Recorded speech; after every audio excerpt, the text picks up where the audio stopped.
నమస్కారం. D news కి స్వాగతం. నేను మీ మహంతి. ముందుగా నేటి ముఖ్యాంశాలు. AP capital region development authority పరిధిలో భవనాలు నిర్మిస్తున్న వారికి ప్రభుత్వం శుభవార్త. భవనాల్లో మౌలిక వసతులు, రహదారుల నిర్మాణం తదితర అంశాల్లో నిబంధనలు సవరించామన్న మంత్రి పార్థసారథి. గంజాయి అక్రమ రవాణా చేస్తే కఠిన చర్యలు తప్పవన్న Tiruvuru CI Giribabu. AP capital region development authority పరిధిలో భవనాలు నిర్మిస్తున్న వారికి ప్రభుత్వం శుభవార్త చెప్పింది. మంగళవారం అమరావతిలో జరిగిన క్యాబినెట్ సమావేశంలో భవన నిర్మాణ చట్టంలో నిబంధనలు సవరిస్తూ సులువుగా అనుమతులు వచ్చేలా చేసిన సవరణలకు ఆమోదం లభించింది. భవనాల్లో మౌలిక వసతులు, రహదారుల నిర్మాణం తదితర అంశాల్లో నిబంధనలను సవరించామని మంత్రి పార్థసారథి తెలిపారు. అమెండ్మెంట్ కోసం చేసిన ప్రతిపాదనను కేబినెట్ ఆమోదించడం జరిగింది. రాష్ట్రంలో నిర్మాణ రంగాన్ని పరిగెత్తించాలని భవన నిర్మాణ కార్మికుల సంక్షేమం కోసం అమెండ్మెంట్ ని తీసుకురావడం జరిగిందని చెప్పేసి మనం చేస్తా ఉన్నాను. ఈ అమెండ్మెంట్స్ ద్వారా భవన నిర్మాణంలో ఉన్న పర్మిషన్స్ పొందటంలో ఎదుర్కొంటున్న అనేక సమస్యల్ని సరళీకరించడంతో పాటు సెట్ బ్యాక్స్ కి సంబంధించి కానివ్వండి, రోడ్స్ అంటే బిల్డింగ్ కి అబెటింగ్ అంటే ప్రపోజ్డ్ ల్యాండ్ కి అబెటింగ్ రోడ్స్ విషయంలో కానివ్వండి, అండర్ డ్రైనేజ్ కి సంబంధించిన ఛార్జెస్ విషయంలో కానివ్వండి, అదేవిధంగా హైట్స్ కి సంబంధించి కానివ్వండి, అనేక విధంగా రిలాక్సేషన్ కొన్ని చోట్ల ఇవ్వటం, కొన్ని చోట్ల కఠినతరం చేయటం, అదేవిధంగా ప్రతి రెసిడెన్షియల్ కాంప్లెక్స్ లో కూడా సీసీటీవీని ఏర్పాటు చేయడం గురించి, వీటన్నిటి గురించి కూడా రూల్స్ ని అమెండ్ చేయడం జరిగిందని చెప్పేసి మనం చేస్తాను. ఈ అమెండ్మెంట్ తో సిఆర్డీఏ పరిధిలో కానివ్వండి, రాష్ట్రంలో కానివ్వండి నిర్మాణ రంగం ఊపందుకుంటుందని చెప్పేసి మేము నమ్ముతా ఉన్నాం. తప్పకుండా, ఎందుకంటే ఎవరైతే బిల్డర్స్ ఉంటారో వాళ్ళకి హ్యాజిల్ ఫ్రీ విధానాన్ని ఇవ్వాలి, ప్రభుత్వానికి నష్టం రాకోకుండా, ప్రజలకి ఇబ్బందులు లేకోకుండా ఈ నిర్మాణ రంగాన్ని అభివృద్ధి చేయాలి. దీని మీద అనేక లక్షల మంది ఆధారపడి ఉన్న విషయాన్ని దృష్టిలో పెట్టుకుని ఈ అమెండ్మెంట్స్ ఇవ్వడం జరిగిందని చెప్పేసి నేను మనం చేస్తాను. అదేవిధంగా బాల్కనీలకు సంబంధించి అనేక విషయాల్లో కూడా కొంత సరళీకృతం చేయటం కానివ్వండి, కొన్ని విషయాల్లో కొంచెం స్ట్రింజెంట్ యాక్షన్ తీసుకునే విధంగా ఈ రూల్స్ ని అమెండ్మెంట్ చేయడం జరిగిందని చెప్పేసి నేను మనం చేస్తాను. గంజాయి అక్రమ రవాణా చేస్తే కఠిన చర్యలు తప్పవని తిరువురు సీఐ గిరిబాబు హెచ్చరించారు.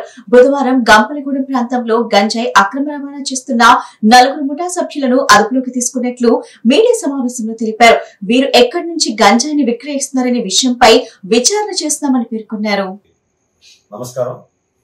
ఈ రోజు అనగా 25/6/2025 మధ్యాహ్నం 1 గంటల సమయంలో గంపలగూడెం ఎస్ఐ ఎస్ శ్రీనివాసరావు తనకు రాబడిన నమ్మదగిన సమాచారం మేరకు పెదకొమ్మిరి గ్రామ శివారులో కొంతమంది వ్యక్తులు అనుమానాస్పదంగా ఉన్నారన్న సమాచారంతో తన సిబ్బందితో పాటు వెళ్లి వాళ్ళని క్యాచ్ చేయడం జరిగింది.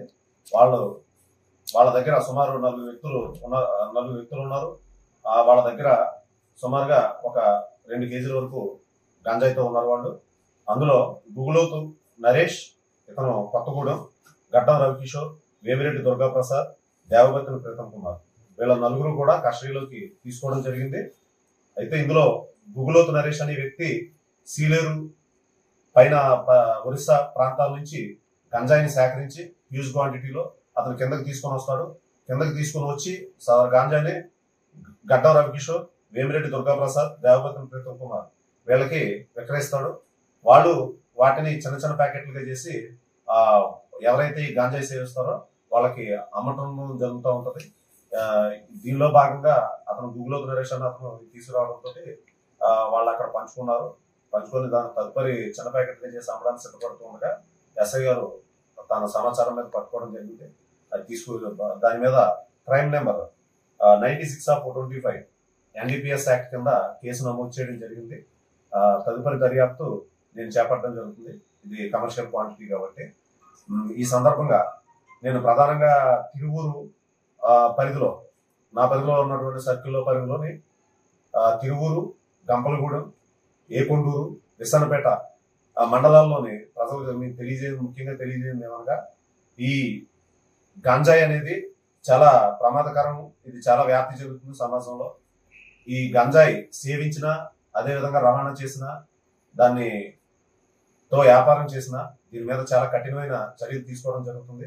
అదేవిధంగా గౌరవ ఎన్టీఆర్ డిస్ట్రిక్ట్ కమిషనరేట్ సిపి గారు రాజశేఖర్ బాబు సార్ ఆదేశాల మీద, డీసీపీ మహేశ్వరరాజు గారి ఆదేశాల పైన, ఏసీపీ ప్రసాద్ సార్ ఆదేశాల పైన ఈ గాంజా ఎవరైతే పెడ్లర్స్ ఉన్నారో వీళ్ళ పైన పిట్ అండ్ డిపిఎస్ కింద కూడా కేసులు నమోదు చేయడం జరుగుతుంది. పిట్ అండ్ డిపిఎస్ అంటే వీళ్ళు ఒక 2-3 కేసుల్లో ఇన్వాల్వ్ అయ్యి గంజాయి రవాణా చేసే వాళ్ళని, ఈ ట్రాన్స్పోర్ట్ ఎవరైతే చేస్తారో వీళ్ళని అడ్డుకట్ట వేయడానికి గాను ఒక 1 year ప్రివెంటివ్ డిటెన్షన్ చేయడం జరుగుతుంది.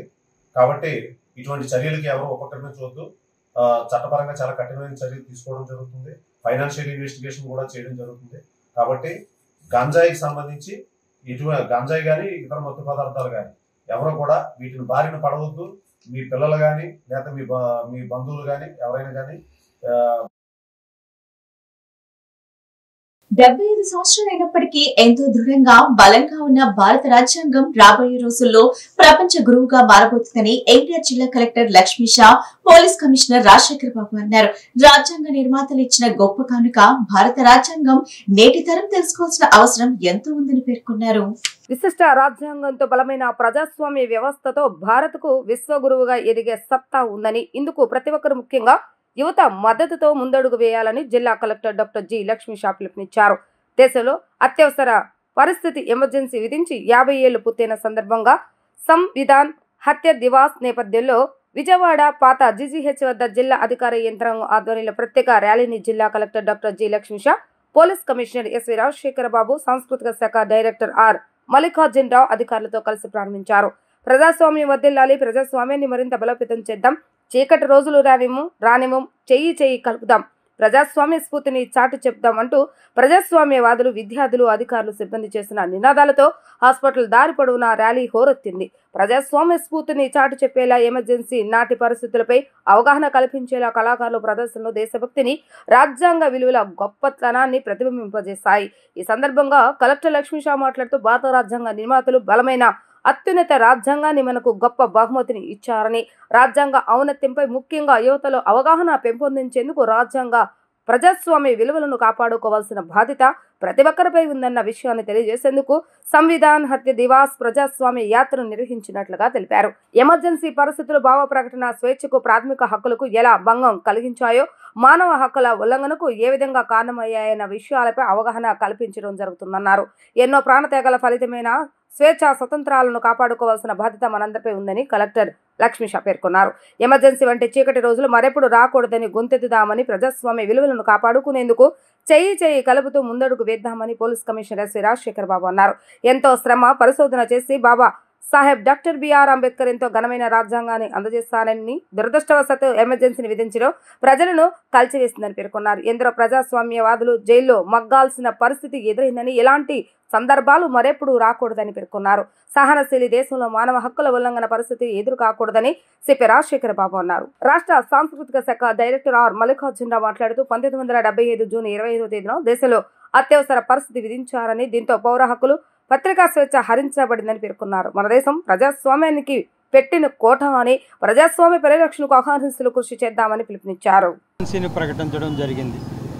మరి ఆ రోజు నుంచి ఇంచుమించు 77 మార్చి వరకు కూడా మరి పౌర హక్కులు కానీ, అదేవిధంగా పత్రికా స్వేచ్ఛ కానీ, మానవ హక్కులన్నీ కూడా హరించివేయబడ్డాయి.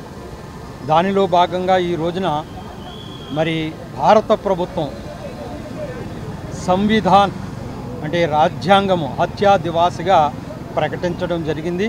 అంటే ప్రజాస్వామ్యంలో ఈరోజు ఒక చీకటి రోజుగా గుర్తించి, ఈ రోజు నుంచి వచ్చే సంవత్సరం ఈ రోజు వరకు కూడా సంవత్సరం పాటున భారతదేశంలో ఈ యొక్క కార్యక్రమాలు నిర్వహించబడతాయి. అదేవిధంగా అన్ని రాష్ట్ర ప్రభుత్వాలు మరి భారత ప్రభుత్వం సౌజన్యంతో మరి పబ్లిక్ అదేవిధంగా అందరూ కలిసి ఈ కార్యక్రమాలు జయప్రదం చేయాలని, మనం భారతదేశం ప్రజాస్వామ్యానికి ఒక పెట్టని కోట. ఇటువంటి ప్రజాస్వామ్యం వర్ధిల్లాలి అంటే మనందరం కూడా స్వేచ్ఛగా బ్రతకాలి అంటే ప్రజాస్వామ్యం వర్ధిల్లాలి. స్వామ్య దేశంగా మనము అన్ని దేశాలు కూడా మన ప్రజాస్వామ్యాన్ని కోరుతుంటాయి. ఆ రోజు డాక్టర్ బాబాసాహెబ్ అంబేద్కర్ గారు చాలా రీసెర్చ్ చేసి అన్ని దేశాల్లో ఉన్న వ్యవస్థలని ఆయన క్షుణ్ణంగా పరిశీలించి ఆ రోజు ఒక ఘనమైన ప్రజాస్వామ్యాన్ని, ఘనమైన రాజ్యాంగాన్ని మనకు అందించాడు. ఆ రాజ్యాంగ స్ఫూర్తితో మనము ముందుకు పోతున్నాము. బట్ అన్ఫార్చునేట్లీ 50 years క్రితం ఇదే రోజున ఏదైతే ఎమర్జెన్సీ ఉందో ఆ ఎమర్జెన్సీని విధించడం అనేది దేశ ప్రజలను కలిసివేసింది. ఇటువంటి సందర్భం మరొకసారి రాకూడదు అని అందరూ కూడా ఆ రోజు అభిలషించారు. చాలామంది ప్రజాస్వామ్యవాదులు, దేశభక్తులు అందరూ కూడా ఆ రోజు జైళ్లలో మగ్గాల్సిన అవసరం ఏర్పడింది. అయినప్పటికీ ఎంతో బలంగా, ఎంతో స్ట్రాంగ్గా ఇది ప్రపంచానికి విశ్వగురు అయ్యే ఒక ఆ సత్తా ఉంది అంటే అది కాన్స్టిట్యూషన్ వల్ల. కాన్స్టిట్యూషన్ ఆఫ్ ఇండియా మనకు ఆ కాన్స్టిట్యూషన్ రాజ్యాంగ నిర్మాతలు మనకిచ్చిన గొప్ప ఒక వరం, ఒక గిఫ్ట్. అటు ఆ కాన్స్టిట్యూషన్లో ఉన్న ఏదైతే freedom of free speech and expression ఉందో అది మూలభూత హక్కు, మనకు fundamental right of every citizen of the country. అటువంటి ఫండమెంటల్ రైట్స్ని కంప్రమైజ్ చేసి డెమోక్రసీని అణిచివేసే, డెమోక్రసీని జైల్లో పెట్టే పరిస్థితి వచ్చింది ఎమర్జెన్సీ అనౌన్స్ చేసినప్పుడు 1975లో. సో ఆ ఒక్క అహితకర ఘటనాన్ని ప్రజల్లోకి తెలియచేయాలి. అటువంటి ఘటనలు జరిగితే ఈ మానవ హక్కు అలాగే ఈ ఫండమెంటల్ రైట్స్ ఏ ప్రకారంగా బలి అవుతాయో దాని గురించి తెలియజేయడానికి నిర్వహిస్తున్నదే ఈరోజు ఈ సంవిధాన హత్యా దివస్. ఈ యంగ్ జనరేషన్స్ ఇప్పుడు మొబైల్స్, ఇంటర్నెట్ అని చెప్పేసి మన కాన్స్టిట్యూషన్, మన ప్రిన్సిపల్స్, మన హిస్టరీని మర్చిపోయి వాళ్ళు ఉండే పరిస్థితి రాకూడదు. వాళ్ళకి మన ఇతిహాసం తెలియాలి. ఈ కాన్స్టిట్యూషన్ అయితే ఏంటి, ఈ ఫ్రీడమ్ అయితే ఏంటో ఎంత పోరాడి ఎన్ని ప్రాణాత్యాగాలు చేసి తెచ్చుకున్నదని ప్రతి ఒక్కరికి తెలియాలనే ఉద్దేశంతో ఈరోజు సంవిధాన హత్యా దివస్ని నిర్వహించడం జరుగుతూ ఉంది. వైసీపీ కేంద్ర కార్యాలయంలో జరిగిన విస్తృత స్థాయి సమావేశంలో వైఎస్ జగన్ కీలక వ్యాఖ్యలు చేశారు. ఈ రాష్ట్రంలో ప్రభుత్వం మారే సంవత్సరం అవుతుందని, ఇంత తక్కువ వ్యవధిలో ఒక ప్రభుత్వంపై వ్యతిరేకత ఈ స్థాయిలో గతంలో ఎన్నడూ లేదు. అంత తక్కువ కాలంలోనే ఇంత దారుణమైన ప్రజా వ్యతిరేకత కనిపిస్తుందని అన్నారాయన. వైసీపీ విస్తృత స్థాయి సమావేశంలో ఆ పార్టీ అధినేత వైఎస్ జగన్మోహన్ రెడ్డి కీలక నిర్ణయం తీసుకున్నారు. ఎన్నికల టైంలో చంద్రబాబు నాయుడు ఇచ్చిన హామీలు అమలు చేయకపోవటాన్ని ప్రజల్లో ఎండగడుతూ రీకాలింగ్ చంద్రబోస్ మేనిఫెస్టో, చంద్రబాబు నాయుడు మేనిఫెస్టోను గుర్తుకు తెస్తూ పేరుతో 5 వారాల పాటు బృహత్కర కార్యక్రమం జరపాలని ఆయన నిర్ణయించారు. ఇందుకు సంబంధించిన క్యూఆర్ కోడ్ను ఆవిష్కరించిన ఆయన ఇంటింటికి దాన్ని చేర్చేలా కార్యక్రమాన్ని ప్రారంభించారు. రాష్ట్రంలో ప్రభుత్వం మారి సంవత్సరం అవుతా ఉంది. బహుశా ఇంత తక్కువ కాలంలో ఇంత ప్రజల్లో వ్యతిరేకత చోటు చేసుకున్న ప్రభుత్వం బహుశా ఎప్పుడూ కూడా మనం చూసి ఉండము. మామూలుగా సంవత్సర కాలంలో ప్రభుత్వం మీద వ్యతిరేకత ఈ స్థాయిలో ఉండాల్సిన పరిస్థితుల్లో మొట్టమొదటిసారిగా ఈసారి సంవత్సర కాలంలోనే ప్రభుత్వం మీద వ్యతిరేకత ఈ స్థాయిలో కనిపించే పరిస్థితి మొట్టమొదటిసారిగా ఇప్పుడే కనిపిస్తూ ఉంది. అంత తక్కువ కాలంలోనే ఇంత దారుణమైన ప్రజా వ్యతిరేకత చంద్రబాబు నాయుడు గారి ప్రభుత్వంలో ఈరోజు కనిపిస్తూ ఉన్న నేపథ్యంలో చంద్రబాబు నాయుడు గారు ఈ వ్యతిరేకత మధ్య ప్రజలకు మంచి చేయాల్సింది పోయి మంచి అన్నది పక్కకి వెళ్ళిపోయింది కాబట్టి అబద్ధాలు, మోసాలు మాత్రమే మిగిలాయి కాబట్టి ప్రజలను తప్పుదోవ పట్టించే కార్యక్రమంలో భాగంగా ఈరోజు రాష్ట్రంలో ఎప్పుడూ చూడనని డైవర్షన్ పాలిటిక్స్ ఈరోజు చూస్తూ ఉన్నాం. ఒకవైపున డైవర్షన్ పాలిటిక్స్ చూస్తూ ఉన్నాం, మరోవైపున అణిచివేత ధోరణి అన్నది ఎవరైనా కూడా ప్రజల సమస్యల మీద ఎవరైనా స్పందిస్తే, ఎవరైనా గట్టిగా అడగడం మొదలెడితే ఆ గొంతును నొక్కడం కోసం ఎప్పుడూ చూడని విధంగా ఈరోజు రెడ్ బుక్ రాజ్యాంగ పరిపాలన ఈరోజు మనం చూస్తూ ఉన్నాం. మన 5 సంవత్సరాల పాలనకు చంద్రబాబు నాయుడు గారి ఇప్పటి పాలనకు మధ్య తేడా అన్నది ప్రస్ఫుటంగా ప్రజలకు అర్థమయ్యేట్టుగా ఈ సంవత్సర కాలంలోనే పాలన చూస్తే ఎవరికైనా కూడా ఇట్టే అర్థమయ్యే పరిస్థితి, వ్యత్యాసం అన్నది ఈరోజు ప్రతి ఒక్కరికి కూడా తేడా తెలుస్తా ఉంది. రేపు గాంధీనగర్ రమా ఫంక్షన్ హాల్లో ఏపీసీసీ అధ్యక్షురాలు షర్మిల అధ్యక్షతన ఎన్టీఆర్ నగర కాంగ్రెస్ పార్టీ సమావేశం నిర్వహిస్తున్నట్లు నగర కాంగ్రెస్ పార్టీ అధ్యక్షులు నరహర్శెట్టి నరసింహారావు అన్నారు. ఈ సమావేశంలో పార్టీని బలోపేతంపై చర్చిస్తామని చెప్పారు. కార్యకర్తలు, మహిళా, యువజన కాంగ్రెస్, విద్యార్థి సంఘాల నాయకులు హాజరు కావాలని పిలుపునిచ్చారు. విజయవాడలోని గాంధీనగర్ రమ్మ ఫంక్షన్ హాల్లో ఈ నెల 26వ తేదీ గురువారం నిర్వహించనున్న ఎన్టీఆర్ నగర కాంగ్రెస్ పార్టీ సమావేశాన్ని విజయవంతం చేయాలని నగర కాంగ్రెస్ పార్టీ అధ్యక్షుడు నరహరిశెట్టి నరసింహారావు పిలుపునిచ్చారు. బుధవారం ఆంధ్రరత్న భవన్లో విలేకరులతో మాట్లాడుతూ రాష్ట్రంలో ప్రజాహిత కార్యక్రమాల పేరుతో ప్రభుత్వాలు భారీ హామీలు ఇస్తున్నప్పటికీ అవి క్షేత్రస్థాయిలో అమలవటంలో తీవ్ర లోపాలున్నాయని విమర్శించారు. ఎన్నికల ముందు ప్రతిపాదించిన సూపర్ 6 హామీలు ఇప్పటికీ అమలు కాకపోవటాన్ని ఆయన దుయ్యబట్టారు. రేపు నిర్వహించే సమావేశానికి ఏపీసీసీ అధ్యక్షులు వైఎస్ షర్మిల హాజరవుతారని, సమావేశంలో పార్టీ బలోపేతంపై చర్చలు నిర్వహిస్తున్నట్లుగా తెలిపారు.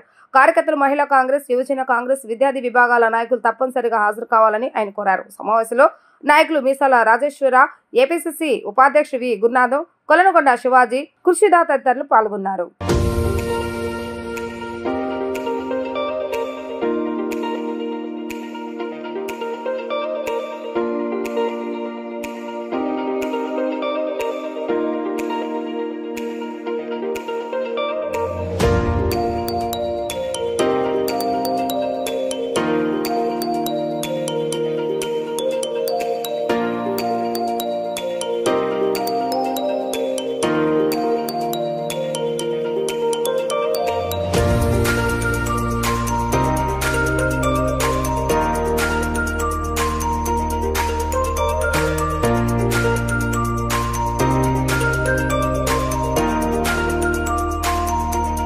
ఈరోజు సమావేశం ముఖ్య ఉద్దేశం ఆంధ్రప్రదేశ్ కాంగ్రెస్ కమిటీ అధ్యక్షురాలు శ్రీమతి వైఎస్ షర్మిలారెడ్డి గారి జిల్లా మరియు నగర కాంగ్రెస్ పార్టీ సంయుక్త ఆధ్వర్యంలో కార్యకర్తల సమీక్షా సమావేశం విజయవంతం చేయాలని కాంగ్రెస్ పార్టీ శ్రేణుల్ని కోరుకుంటూ ఈ నెల 26/6/2025 మధ్యాహ్నం 3 గంటలకి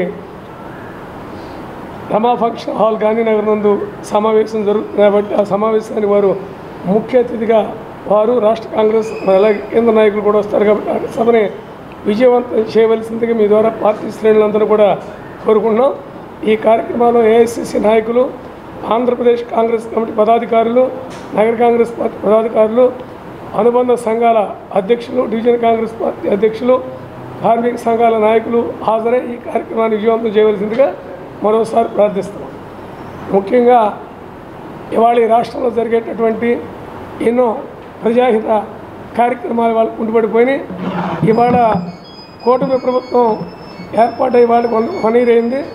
వాళ్ళ ఆశించిన స్థాయిలో విజయాలు సాధించలేకపోయారు. రకంగా చెప్పాలంటే 6 ఏదైతే సూపర్ 6 హామీలు అన్నారో అవన్నీ కూడా పడకేసినట్టే. ఇప్పుడు తల్లికి వందనం అన్నారు, అందులో కొంతమంది పిల్లలకి ఇవ్వలేకపోయారు. మేమంతా కూడా క్షేత్రస్థాయిలో వెళ్ళినప్పుడు తల్లిలు చెబుతారు, అయ్యా మా 2 పిల్లలు ఉంటే వాళ్ళకి ఇచ్చారు, మా 3 ఉంటే 2కి ఇచ్చారు, వాడికి ఇవ్వలేదు. అలాగే ఉచిత బస్సు లేదు వాటి వరకు. వ్యవసాయాలు ప్రారంభిస్తున్నారు, అప్పటికే సీజన్ ప్రారంభమైంది. వాళ్ళ వరకు రైతులకి సహకార సంఘాల ద్వారా కానీ ప్రభుత్వం ఇచ్చేటటువంటి ఇటువంటి సహాయ సహకారాలు కూడా లేవు. రేపు రేపు మన విజయవాడలో మన షర్మిల గారు రానున్నారు. ఇప్పటికే రూరల్ జిల్లాలో ఆల్రెడీ మేము అన్ని నియోజకవర్గాల్లో తిరిగి మనం రాహుల్ గాంధీ గారికి మద్దతు పలకాలి. అలాగే షర్మిలారెడ్డి గారు అటు ప్రతిపక్షంలో ఉన్న జగన్మోహన్ రెడ్డి గారికి వ్యతిరేకంగా, అధికార పార్టీకి వ్యతిరేకంగా ఎన్నో కార్యక్రమాలు, మంచి కార్యక్రమాలు చేస్తూ ముందుకెళ్తున్నారు. ఆమె కూడా మద్దతు పలకాల్సిన అవసరం ఉంది. దాని మీద మీడియా సోదరుల ద్వారా ప్రజలకు తెలియజేయాలి. ప్రజాస్వామ్యాన్ని ఖూనీ చేసిన చరిత్ర కాంగ్రెస్ పార్టీకి చెందుతుందని బీజేపీ అధికార ప్రతినిధి సాధ్విని యామిని శర్మ విమర్శించారు. దేశంలో ఎమర్జెన్సీ విధించి 50 సంవత్సరాలు గడిచినప్పటికీ ఆ చీకటి రోజులు నేటికి ప్రజలను వెంటాడుతున్నాయన్నారు. భారతదేశం అభివృద్ధి కోసం గాంధీ కుటుంబం ఎప్పుడూ కూడా ఆలోచించలేదని విమర్శించారు. విజయవాడ బీజేపీ రాష్ట్ర కార్యాలయంలో మీడియాతో మాట్లాడిన ఆమె, అధికారం కోసం రాజ్యాంగాన్ని అపహాస్యం చేసిన వారు హక్కుల గురించి మాట్లాడటం సిగ్గుచేటన్నారు. ఎన్డీఏ 11 సంవత్సరాల పాలనలో దేశంలో ఎంతో అభివృద్ధి చెందిందన్నారు. జూన్ 25 భారత ప్రజాస్వామ్యంలోనే, భారతదేశ చరిత్రలోనే ఒక చీకటి అధ్యాయంలాగా మనందరికీ తెలుసు. అలా నిలిచిపోతుంది కూడా. ఎందుకంటే ఈ రోజుకి 50 సంవత్సరాలు జరిగింది. ఈ దురదృష్టకరమైనటువంటి నియంతృత్వ పోకడ జరిగి కరెక్ట్గా 50 years అయింది ఇప్పటికీ. ముఖ్యంగా ఈరోజు మీడియా వారి ద్వారా మేము ప్రజలందరికీ ఎందుకు ఇంత పెద్ద ఎత్తున తీసుకుని వెళ్తున్నామంటే, ఆనాడు ఎంతో మంది మీలాంటి మీడియా సోదరులందరూ కూడా బలిదానం చేశారు, అక్రమంగా జైలు పాలయ్యారు. కానీ అటువంటి మీడియా మిత్రులు వారి యొక్క ధైర్య సాహసాల వల్లనే తిరిగి మళ్ళీ ప్రజాస్వామ్యం పునరుద్ధరింపబడింది. అందుకే ఆనాటి మీడియా సోదరులకి, అలాగే నేటి తరాలకి, భవిష్యత్ తరాలకి ఈ చీకటి అధ్యాయాన్ని తీసుకొని వెళ్తున్నటువంటి మీ అందరికీ కూడా మరొకసారి భారతీయ జనతా పార్టీ తరఫున ధన్యవాదాలు తెలుపుకుంటున్నాము. అలాగే జూన్ 25, 1975 ఆ ఎమర్జెన్సీ ప్రకటించిన రోజున అక్రమంగా అన్యాయంగా బలి అవ్వబడినటువంటి వీరులని, వారి త్యాగాలని, అలాగే జైళ్లలో పెట్టబడినటువంటి వేలాది మందిని స్మరించుకుంటూ ఈ ఎమర్జెన్సీ డే యొక్క ఆ చేదు జ్ఞాపకాలని ఈనాటి భవిష్యత్ పిల్లలకి అర్థమయ్యేలాగా తీసుకొని వెళ్తున్నాము. అప్పటి ప్రధాని ఇందిరాగాంధీ, ఒకసారి మనం చూసుకుంటే ఇప్పుడున్నటువంటి తరాలకి సోనియా గాంధీ అనధికార ప్రధాని మంత్రిలాగా ఉండి ఈ భారతదేశాన్ని అవినీతిమయం చేసినటువంటిది కొంతవరకు ఈ తరానికి అర్థమవుతుంది. అలాగే మన దేశాన్ని విచ్ఛిన్నం చేయాలన్నటువంటి కుట్రలు పన్నుతున్నటువంటి కుట్రదారులతో, విదేశీ కుట్రదారులతో చేతులు కలుపుతూ ప్రతి సంఘటనలోనూ సందర్భంలోనూ పరాయి దేశాలకు వెళ్ళి మన దేశాన్ని, అలాగే మన దేశ ప్రజల పరువుని మంటగలుపుతున్నటువంటి రాహుల్ గాంధీ యొక్క ఆలోచన ధోరణి కూడా మన ఈ తరానికి తెలుస్తుంది. సీఎం చంద్రబాబు సుపరిపాలనలో రాష్ట్రంలో ప్రజలందరూ సంతోషంగా ఉన్నారని విజయవాడ ఎంపీ కేసీఆర్ శివనాథ్ తెలిపారు. గతంలో ఎన్నడూ లేని విధంగా బాధితులకు సీఎంఆర్ఎఫ్ చెక్లు, ఎల్ఓసి పత్రాలు అందుతున్నాయని, ఎన్టీఆర్ జిల్లా వ్యాప్తంగా ఈ ఏడాదిలో 145 మందికి దాదాపు 1,85,00,000 రూపాయల చెక్కులు అందజేయడం జరిగిందన్నారు. గురునానక్ రోడ్లోని విజయవాడ ఎంపీ కేశవ శివనాథ్ కార్యాలయంలో సీఎంఆర్ఎఫ్ చెక్కుల పంపిణీ కార్యక్రమం జరిగింది. ఎన్టీఆర్ జిల్లా వ్యాప్తంగా 30 మంది లబ్ధిదారులకు 24,28,000 రూపాయల చెక్కులను ఎంపీ కేశవ శివనాథ్ అందజేశారు. ఈ సందర్భంగా ఆయన మాట్లాడుతూ సీఎం చంద్రబాబు నాయుడు సుపరిపాలనలో రాష్ట్రంలో ప్రజలందరూ సంతోషంగా ఉన్నారని చెప్పారు. ప్రజలకు ఏ కష్టం వచ్చినా ఎన్డీఏ కూటమి అండగా నిలుస్తుందని అన్నారు. గతంలో ఏనాడు లేని విధంగా బాధితులకు సీఎంఆర్ఎఫ్ చెక్కులు, ఎల్ఓసి పత్రాలు అందుతున్నాయని అన్నారు. వైద్యం చేయించుకున్న వారి హాస్పిటల్ రికార్డులను పరిశీలించి సీఎం కార్యాలయానికి పంపిస్తామని, ముఖ్యమంత్రి కార్యాలయంలో కూడా పరిశీలన అనంతరం వైద్య సహాయం అందజేస్తారని చెప్పారు. గతంలో ఏనాడు లేని విధంగా సహాయం జరుగుతుందని చెప్పారు. ఏడాది కాలంలో తాను 115 మందికి 1,52,00,000 రూపాయల సీఎంఆర్ఎఫ్ చెక్కులను అందజేయడం జరిగిందని అన్నారు. ఇటువంటి గొప్ప కార్యం చేస్తున్న ముఖ్యమంత్రి కృతజ్ఞతలు తెలిపారు. అధికారంలో ఉన్నప్పుడు ప్రజల సమస్యలు పరిష్కరించాలని సీఎం సూచించారని తెలిపారు. ఎక్కడ ఏ సమస్య ఉన్నా వాటి పరిష్కారానికి కృషి చేస్తామని అన్నారు. సీఎంఆర్ఎఫ్ కు దాతలు కూడా సహకారం అందించాలని కోరారు.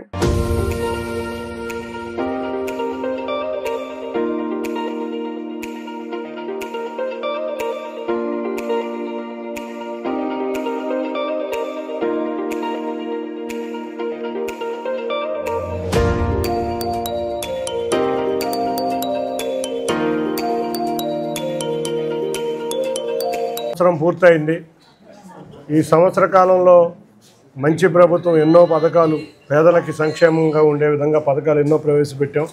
పేదలందరూ కూడా ఇవాళ రాష్ట్రంలో ఆనంద వాతావరణంలో ఉన్నారు. దానిలో భాగంగానే గౌరవ ముఖ్యమంత్రి గారు సీఎం రిలీఫ్ ఫండ్ నుంచి మనం గతంలో ఎన్నడూ చూడని విధంగా ఎక్కడ ఎవరికి వైద్య సహాయం అందించాలన్నా కూడా రాష్ట్రం మొత్తం మీద చక్కగా సీఎంఆర్ఎఫ్ నుంచి చెక్కులు వస్తున్నాయి. ముందుగా చెక్ చేసుకుంటున్నాం హాస్పిటల్లో పరీక్షలు కరెక్ట్గా జరిగినాయా లేదా, కరెక్ట్ రికార్డ్స్ ఉన్నాయా లేదా అని. రాగానే ముఖ్యమంత్రి కార్యాలయంలో కూడా ఇన్స్పెక్షన్ అవ్వగానే భారీగా బాధితులకి సహాయం అందుతుంది. ఇది గతంలో ఎన్నడూ లేని విధంగా జరుగుతుంది. నేను ఒక పార్లమెంట్ సభ్యుడిగా నేనే 115 మందికి ఇచ్చాను అంటే మా ఎమ్మెల్యేలు కానీ మొత్తం 175 మంది ఎమ్మెల్యేలు, 24 మంది పార్లమెంట్ సభ్యులు ఎంత ఇచ్చుంటారో మీరు అర్థం చేసుకోవాలి. నా మటుకు నేను ఈ సంవత్సరంలో 1,52,00,000 సీఎంఆర్ఎఫ్ ఫండ్ మొత్తం 115 మందికి ఇవ్వడం జరిగింది. ఎవరైనా మా ఆఫీసుకు కానీ మాకు నోటీసులోకి వచ్చి ఇబ్బంది పడుతున్నారంటే, నిజంగా కనుక బాధపడే పేదవారు ఉంటే సీఎం రిలీఫ్ ఫండ్కి మేము రిఫర్ చేస్తున్నాం. ఇటువంటి గొప్ప కార్యక్రమాన్ని దిగ్విజయంగా ముఖ్యమంత్రి వాళ్ళు పూర్తి చేస్తున్నందుకు ఈ ప్రభుత్వానికి, ముఖ్యమంత్రి గారికి విజయవాడ పార్లమెంటు ప్రజల తరఫున ధన్యవాదాలు తెలుపుకున్నాం. ఎవరికి ఏ కష్టం వచ్చినా కూడా సంక్షేమంలో కానీ ఏదైనా కూడా తెలుగుదేశం నాయకులకి, కార్యకర్తలకి చంద్రబాబు నాయుడు గారు ఒకటే డైరెక్షన్ ఇచ్చారు. మనము అధికారంలో ఉన్నప్పుడు ప్రజల సమస్యలను మనం పరిష్కరించాలని, అదేవిధంగా మేమందరం ఎన్టీఆర్ టీం, ఎన్టీఆర్ జిల్లా తెలుగుదేశం పార్టీ కానీ కూటమి నాయకత్వం కానీ అదేవిధంగా బిహేవ్ చేస్తున్నాం. ఎక్కడ ఏ సమస్య ఉన్నా మేము వెళ్ళి పరిష్కరించి వాళ్ళ సమస్య పరిష్కరించే విధంగా వాళ్ళకి ఎటువంటి తోడ్పాటు ఇవ్వాలో అన్ని ఇచ్చే విధంగా కృషి చేస్తున్నాం. రాష్ట్రంలో డ్రగ్స్ నియంత్రణకు ఈగల్ టీం తరపున పటిష్టమైన చర్యలు తీసుకుంటున్నామని Vijayawada eagle team CI Dhananjaya Naidu తెలిపారు. డ్రగ్స్ ఎక్కడ అమ్మినా, కొనినా, వినియోగించినా కఠిన చర్యలు తీసుకునే విధంగా ఈగల్ టీం పనిచేస్తుందని ఆయన స్పష్టం చేశారు. మాదక ద్రవ్యాల వినియోగం పట్ల విద్యార్థులకు అవగాహన కల్పించే దిశగా స్వచ్ఛంద సంస్థలు, విద్యా సంస్థలను కలుపుకొని ప్రభుత్వం చర్యలు తీసుకుంటుందని ఆయన రస్ముఖ్ భారత్ అభియాన్ వివరించారు. కేబిఎన్ కళాశాల ఈగల్ టీం నవజీవన్ బాలభవన్ సంయుక్త ఆధ్వర్యంలో మాదక ద్రవ్యాల వ్యతిరేక ర్యాలీని నిర్వహించారు. 1 కేబిఎన్ కళాశాల నుంచి చిట్టినగర్ సెంటర్ వరకు జరిగిన ఈ ర్యాలీలో eagle team CA Dhananjaya Naidu, KBN కళాశాల principal G Krishnaveni, Navajeevan Balabhavan programme manager Sekhar Babu అగ్రభాగాన్ని నిలిచారు. ఈ సందర్భంగా సిఏ ధనంజయ నాయుడు మాట్లాడుతూ ప్రభుత్వం ఈగల్ టీం స్థాపించాక గంజాయి పంట విస్తీర్ణను 1100 ఎకరాల నుంచి 99 ఎకరాలకు తగ్గించగలిగామని అన్నారు. డ్రగ్స్ వినియోగించిన, అమ్మిన కఠిన శిక్షలు విధిస్తున్నారని ఆయన స్పష్టం చేశారు. విద్యార్థులకు అవగాహన కల్పించేందుకు విద్యా సంస్థలు, స్వచ్ఛంద సంస్థలతో కలిసి పలు కార్యక్రమాలు నిర్వహిస్తున్నట్లుగా తెలిపారు. కేబిఎన్ కళాశాల ప్రిన్సిపల్ జి కృష్ణవేణి మాట్లాడుతూ తల్లిదండ్రుల నిర్లక్ష్యం వల్ల స్నేహితుల ప్రభావానికి లోనై మాదక ద్రవ్యాలకు అలవాటు పడి జీవితాలను నాశనం చేసుకుంటున్నారని తెలిపారు. ఇతర అవగాహన కార్యక్రమాలు ఎంతో ఉపయోగపడతాయని అన్నారు. నవజీవన్ బాలభవన ప్రోగ్రామ్ మేనేజర్ శేఖర్ బాబు మాట్లాడుతూ ఈ నెల 19 నుంచి 26వ తేదీ వరకు దేశవ్యాప్తంగా మాదక ద్రవ్యాల వినియోగానికి వ్యతిరేకంగా అవగాహన కార్యక్రమాలు నిర్వహిస్తున్నారని తెలిపారు. తమ నవజీవన్ బాలభవన్లో డ్రగ్స్ కు బానిసలైన వారిని విముక్తి కలిగజేసేందుకు ఎలక్షన్ సెంటర్లను కూడా ఉచితంగా నిర్వహిస్తున్నట్లుగా వివరించారు. ఈ కార్యక్రమంలో విద్యార్థులు పెద్ద సంఖ్యలో పాల్గొన్నారు. ప్రధానంగా దేశంలో ఈ డ్రగ్స్ అనేది చాలా పెద్ద సమస్యగా ఉందండి. ఈ డ్రగ్స్ మీద అవేర్నెస్ లేకపోవడం వల్ల కానీ, లేకపోతే స్టూడెంట్స్ ఫ్రెండ్స్ యొక్క ప్రోద్బలంతో కానీ, లేకపోతే పేరెంట్స్ యొక్క నిర్లక్ష్యం వలన కానీ, కొందరు దుర్మార్గుల యొక్క చేతల వలన కానీ స్టూడెంట్స్ ఏంటంటే ఈ డ్రగ్స్కి అలవాటు పడడం జరుగుతుందండి. సో దీనివల్ల ఏంటంటే విచక్షణారహితంగా ప్రవర్తించడం, మానసిక ఆందోళనకు గురవడం ఇవన్నీ జరుగుతున్నాయి. వాళ్ళ భవిష్యత్తుని వాళ్ళు అడ్డుకట్ట వేసుకుంటున్నారండి ముందుకు వెళ్లకుండా ఈ డ్రగ్స్కి అలవాటు పడడం వలన. సో వీటన్నిటి మీద కూడా ఒక మంచి అవేర్నెస్ అనేది కల్పించడం ద్వారా, ఈ డ్రగ్స్ పైన అవగాహన కల్పించడం ద్వారా దీన్ని అరికట్టవచ్చు అనే ఒక ప్రధాన ఉద్దేశంతో మా కేబిఎన్ కాలేజ్ ఈగల్ క్లబ్ వారు, ఎన్ఎస్ఎస్, ఎన్సీసీ వాళ్ళు, నవజీవన్ బాలభవన్ వాళ్ళతో సంయుక్త పర్యవేక్షణలో ఈ డ్రగ్స్ అవేర్నెస్ ర్యాలీ అనేది నిర్వహించడం ఈరోజు జరిగిందండి. ఇప్పుడు ఈ ర్యాలీలో ఏంటంటే ఈ చిట్టినగర్ నుంచి ఇదంతా కూడా ఒక ర్యాలీ లాగా జరిపి ప్రజల్లో ఒక అవగాహన, అంటే డ్రగ్స్ని ఎలా అరికట్టాలి, డ్రగ్స్ బారిన పడకుండా స్టూడెంట్ని మనం ఎలా అవగాహన కల్పించాలి, ఇవన్నీ కూడా ఒక అవేర్నెస్ లాగా నిర్వహించడం జరుగుతుందండి ఈ ర్యాలీ వలన. ఈరోజు ఈ కేబిఎన్ కాలేజీలో మన డ్రగ్స్ అవేర్నెస్ మీద ర్యాలీ తీయడం జరుగుతుందండి. మా ఈగల్ డిపార్ట్మెంట్ కూడా ఇందులో పార్టిసిపేట్ చేసినందుకు ధన్యవాదాలు తెలియజేస్తున్నాను అందరికీ కూడాను. అయితే మన ఈరోజు డ్రగ్స్ అనేది చాలా పెద్ద ఇష్యూగా అందరూ ఆలోచిస్తున్నారు. రాష్ట్రపతి మీద కూడా దీనిపైన ప్రత్యేక శ్రద్ధ తీసుకొని ఈగల్ డిపార్ట్మెంట్ ఫామ్ చేయడం జరిగిందండి. ఈగల్ డిపార్ట్మెంట్లో 200 మంది స్టాఫ్ వరకు ఒక ఐజీ స్థాయి అధికారిని శ్రీ ఆఖరి కృష్ణ ఐపీఎస్ గారు దీనికి డైరెక్ట్గా ఉన్నారండి. రాష్ట్రంలో ఎక్కడ ఏ మూల డ్రగ్స్ సంబంధించిన ఇష్యూస్ వచ్చినా సరే ఇమీడియట్గా ఈగల్ డిపార్ట్మెంట్ రెస్పాండ్ అవుతుందండి. ఇంతకుముందు మనకు 11,000 ఎకరాల వరకు గాంజా కన్జ్యూమ్ జరుగుతున్న సందర్భం ఉన్నా సరే ఈరోజు 99 ఎకరాలకు మీద దాన్ని డిక్రీజ్ చేయడం జరిగిందండి. At the same time cases కూడా చాలా వరకు ఎక్కడ ఏమైనా డ్రగ్ ఇష్యూస్ వచ్చినట్లయితే ఇమ్మీడియట్గా కన్సల్ట్ ఎవరైతే కన్జ్యూమర్స్ కానీ, అమ్మేవాళ్ళు కానీ, కొనేవాళ్ళు కానీ, పండించేవాళ్ళు కానీ, డ్రగ్స్ తయారు చేసేవాళ్ళు కానీ వీళ్ళందరినీ కూడా ఖచ్చితంగా ఈగల్ డిపార్ట్మెంట్ వెళ్ళి వాళ్ళందరినీ కూడా అరెస్ట్ చేయడం జరుగుతుంది. ఈరోజు మన 1 టౌన్లో కేబిఎన్ కాలేజీలో మాదక ద్రవ్యాల వ్యతిరేక దినోత్సవం సందర్భంగా వ్యతిరేకంగా ర్యాలీ అనేది మనం చేస్తూ ఉన్నాము. అదేవిధంగా నవజీవన్ బాలభవన్ 19వ తారీఖు దగ్గర నుంచి 26వ తారీఖు వరకు మనం ర్యాలీస్ అన్నది విజయవాడ నలుమూలలో అన్నది మనం చేస్తూ ఉన్నాము. ఈ రకమైన యాక్టివిటీస్ వల్ల విద్యార్థుల్లో చేంజ్ అవుతుంది. ప్లస్ అదేవిధంగా ఈ మాదక ద్రవ్యాల వినియోగం అనేది చాలా పెద్ద ఎత్తున అన్నది మన దేశాన్ని కులబడుస్తుంది. అందుకోసం ఏంటి అనుకుంటే విద్యార్థుల్లో ఒక అవగాహన కోసం అన్నది మన ర్యాలీస్ అన్నది నిర్వహిస్తూ ఉన్నాము. అదేవిధంగా ఈ నవజీవన్ బాలభవన్ ద్వారా డిఎడిక్షన్ సెంటర్స్ కూడా ఏర్పాటు చేయడం జరిగింది. అది కూడా ఉచితంగా అనేది మేము సర్వీస్ ఇస్తూ ఉన్నాము. ఈ మాదక ద్రవ్యాలు ఎక్కడున్నా సరే ఏ విధంగా ఉన్నా సరే పోలీస్ డిపార్ట్మెంట్ కూడా మంచి ఫ్రెండ్లీ వాతావరణంలో అన్నది కల్పించడం జరుగుతుంది. ఎవరు ఎక్కడ ఏ విషయంలో ఉన్నా సరే వెంటనే పోలీసు వారికి ఇన్ఫర్మేషన్ తెలియజేసి మన దేశాన్ని మనం కాపాడుకోవాలన్న ఉద్దేశంతోనే పాటిస్తున్నట్లు ఇజ్రాయెల్, ఇరాన్ దేశాల్లో ప్రకటించడానికి స్వాగతిస్తున్నామని సిపిఐ, సిపిఎం రాష్ట్ర కార్యదర్శులు కె రామకృష్ణ, బి శ్రీనివాసరావు తెలిపారు. అలాగే గాజాపై చేస్తున్న దాడులను కూడా ఇజ్రాయెల్ ఆపాలని వారు కోరారు. అమెరికా అధ్యక్షుడు డొనాల్డ్ ట్రంప్ సామ్రాజ్యవాద కాంక్షతో ప్రపంచ దేశాలను మూడో ప్రపంచ యుద్ధం వైపు నడిపించే ప్రయత్నం చేస్తున్నారని ఆరోపించారు.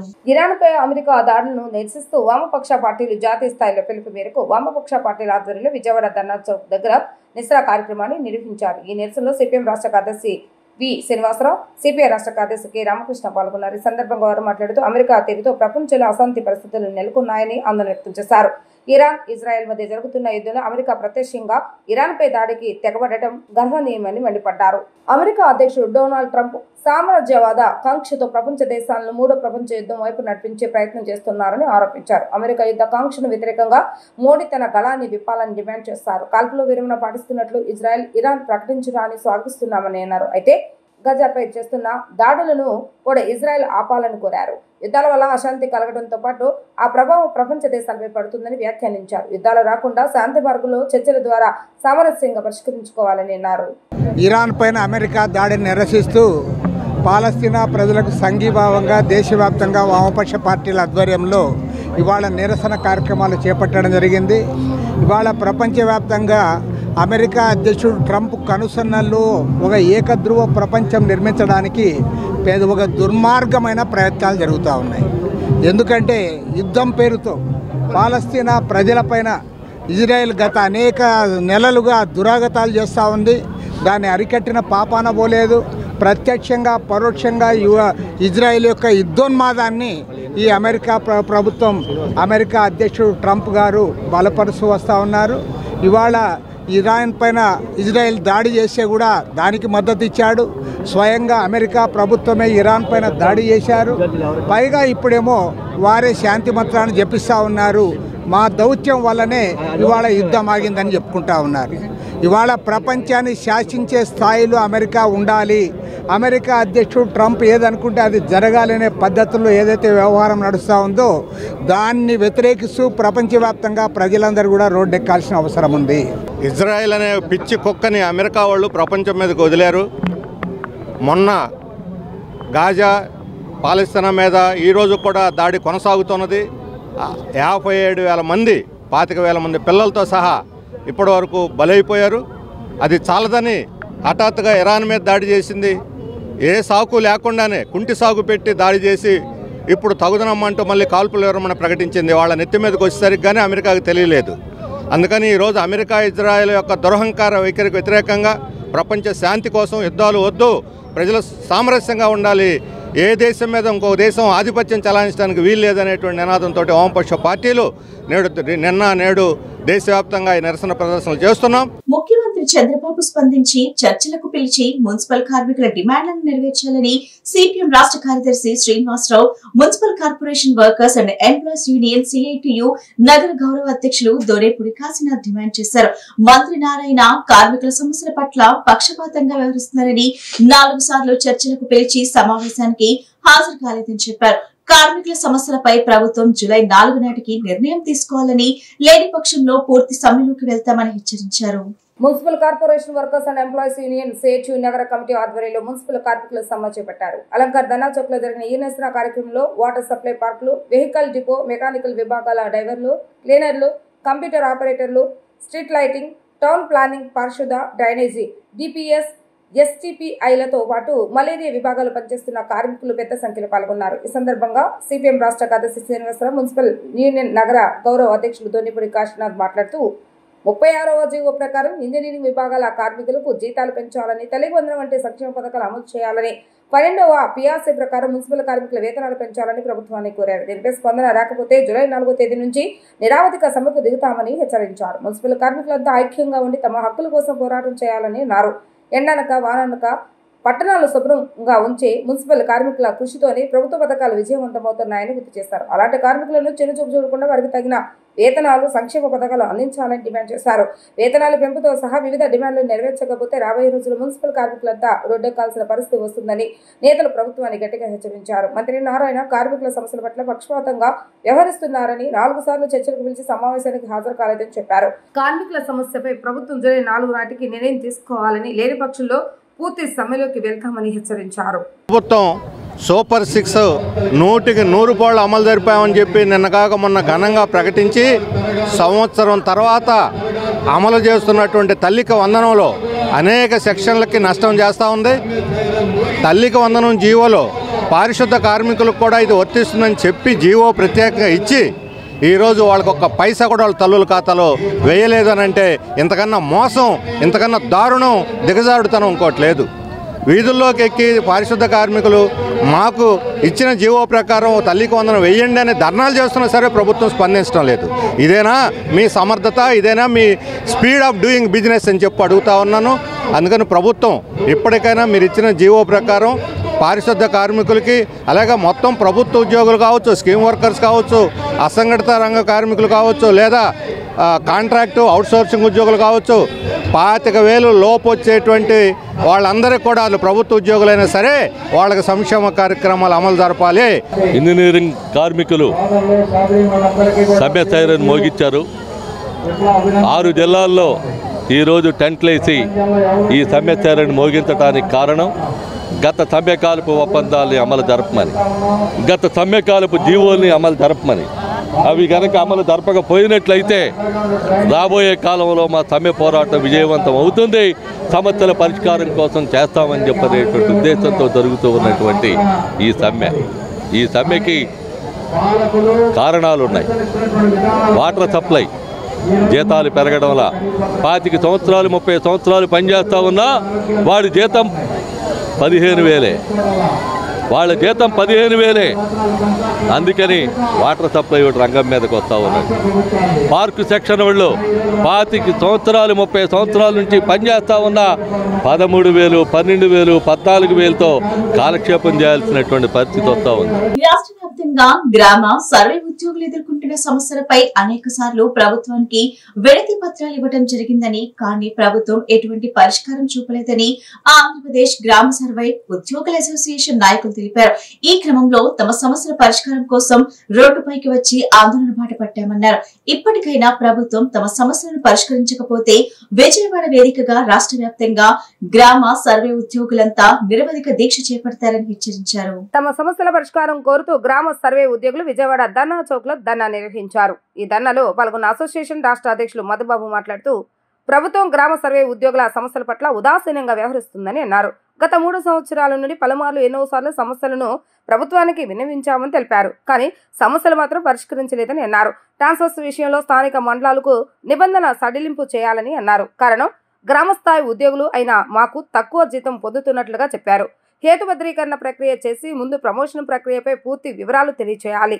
ఎవరికి ఏ విధంగా ప్రమోషన్ ఇస్తారు, మా బేసిక్ పే స్కేల్ ఎలా ఇస్తారు, తదుపరి పదోన్నతులు ఎలా కల్పిస్తారు అని ప్రశ్నించారు. ఇప్పటికైనా ప్రభుత్వం సానుకూలంగా తమ సమస్యలు పరిష్కరించకపోతే ఆందోళన తీవ్రతరం చేస్తామని వారు హెచ్చరించారు. 22 మందిని సర్ప్లస్గా చూపించున్నారు. రీసర్వే చేస్తున్న టైంలో కూడా ఇలాగ సర్ప్లస్ చూపించి దాన్ని చూపించడంలో పెద్ద సమస్య లేదు, కానీ రాష్ట్రంలో జరిగిన సర్ప్లస్ వారికి ఏం చేస్తారు, ఏ ప్రాతిపదికన మీరు వేరే డిపార్ట్మెంట్లో మెచ్ చేస్తారు, వాళ్ళ పే స్కేల్ ఏంటి అని ఒక క్లారిటీ ఇవ్వట్లేదు. ఇన్ని రోజుల నుంచి మేము గత నెల రోజుల నుంచి అన్ని డిపార్ట్మెంట్లకి వెళ్ళడం జరిగింది.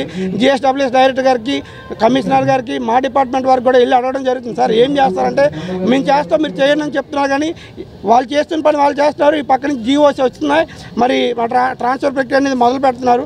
మేము గవర్నమెంట్ కోరుతుంది ఏమంటే జీవో నెంబర్ 5 ఏదైతే ఉందో దాన్ని తక్షణమే రద్దు చేసి మాకు రేషనలైజ్ ప్రక్రియ ఎలా చేస్తారనేది అన్ని సంఘాలతో మీటింగ్ పెట్టుకొని నిర్ణయించి తర్వాత మా డిమాండ్స్ ఏంటో వారు వినిన తర్వాత చేయాలి.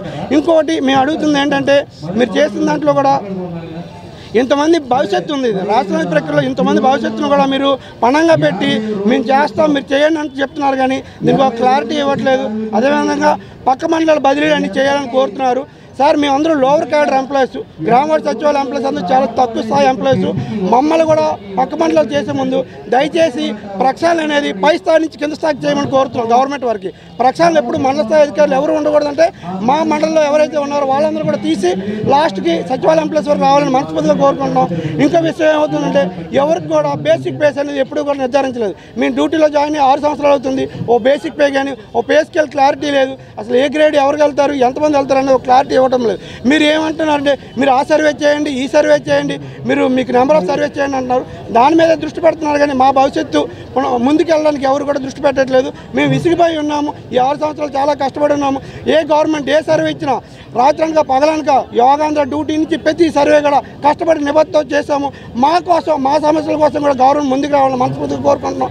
ఈ జీవో అయితే ఏదైతే ఉందో జీవో నెంబర్ 5 సవరించాలి. వార్తలు ముగించే ముందు ముఖ్యాంశాలు మరోసారి.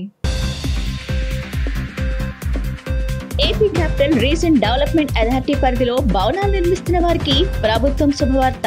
భవనాల్లో మౌలిక వసతులు, రహదారుల నిర్మాణం తదితర అంశాల్లో నిబంధనలు సవరించామన్న మంత్రి పార్థసారథి. గంజాయి అక్రమ రవాణా చేస్తే కఠిన చర్యలు తప్పవన్న తిరువురు సీఐ గిరిబాబు.